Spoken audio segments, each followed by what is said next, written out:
Kesorotan lain, saudara, akibat ledakan fitoplankton di perairan Maluku, pemerintah kota Ambon menghimbau agar masyarakat tidak mengkonsumsi ikan laut atau biota laut yang mati tiba-tiba.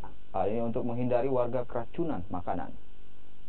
Seluruh nelayan dan warga Ambon, Maluku yang biasanya mencari ikan dan biota laut di kawasan Teluk Ambon diimbau agar sementara waktu tidak mengkonsumsi ikan atau biota yang ditemukan mati tiba-tiba akibat ledakan fitoplankton beracun jenis Dinoflekta. Himbauan ini dikeluarkan oleh pemerintah kota Ambon lewat Dinas Lingkungan Hidup, Kebersihan dan Persampahan Kota Ambon agar warga tidak menjual atau mengkonsumsi ikan dan biota laut di Teluk Ambon yang ditemukan mati di pesisir.